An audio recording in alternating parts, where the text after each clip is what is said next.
Assalamualaikum warahmatullahi wabarakatuh. Selamat datang di channel YouTube Borin Vlog. Di kesempatan ini saya ingin mengulas mengenai sejarah dari Boyolali dan juga mengenai asal-usul dari nama Boyolali itu sendiri. Sebagaimana diketahui, Boyolali adalah sebuah kabupaten di Provinsi Jawa Tengah. Letaknya sekitar 25 km sebelah barat Surakarta. Meskipun ada unsur Boyo, nama Boyolali tidak ada hubungannya dengan buaya. Boyolali justru sejak dulu terkenal dengan sapi dan susu. Asal nama Boyolali konon diambil dari perjalanan Kiai Ageng Pandanarang bersama istri dan anaknya. Bagaimana kisahnya? Silakan disimak berikut ini.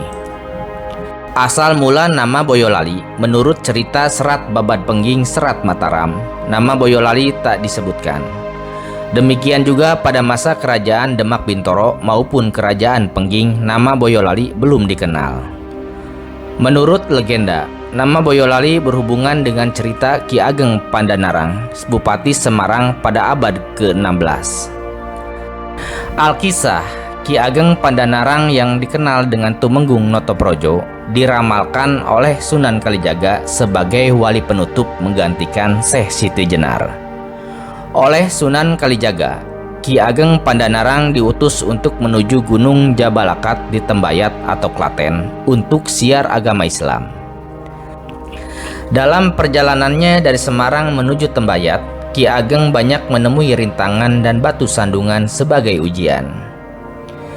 Ki Ageng berjalan jauh meninggalkan anak dan istri. Ketika berada di sebuah hutan belantara, dia dirampok oleh 3 orang yang mengira dia membawa harta benda.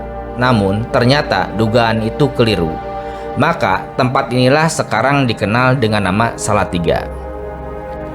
Perjalanan diteruskan hingga sampailah di suatu tempat yang banyak pohon bambu kuning atau bambu ampel, dan tempat inilah sekarang dikenal dengan nama Ampel yang merupakan salah satu kecamatan di Boyolali.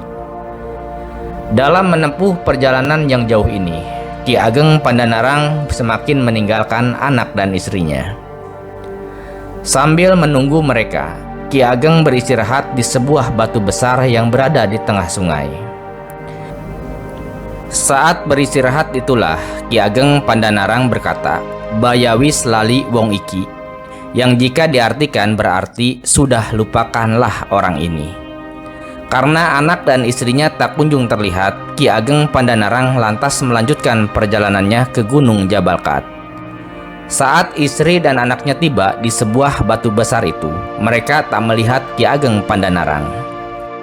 Lantas istri dari Ki Ageng Pandanarang berkata, "Kiai Bayawis lali, aku teko ninggal wae." Lalu melanjutkan perjalanannya menyusul Ki Ageng Pandanarang. Kalimat Bayawis lali wong iki itu disebut menjadi asal-usul nama Boyolali. Batu besar yang berada di Kali Pepe yang membelah kota Boyolali, mungkinkah ini tempat beristirahat Ki Ageng Pandanarang?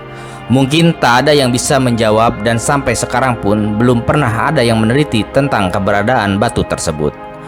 Demikian juga sebuah batu yang cukup besar yang berada di depan Pasar Sunggingan, Boyolali.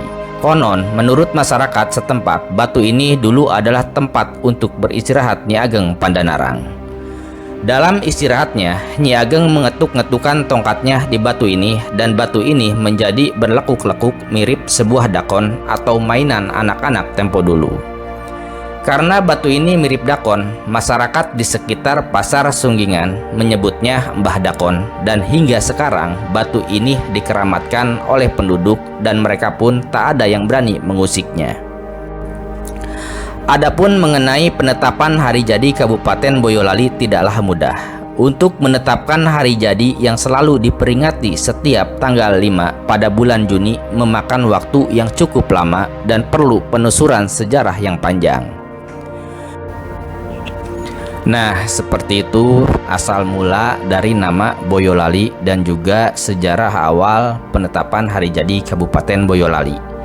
Mudah-mudahan kisah ini walaupun sekilas dapat menggambarkan atau memberikan pemahaman atas sejarah awal dari Boyolali. Terima kasih sudah menyimak di channel YouTube Borin Vlog. Silakan simak kisah, sejarah, dongeng, legenda maupun cerita rakyat yang tersedia di channel ini. Terima kasih. Assalamualaikum warahmatullahi wabarakatuh.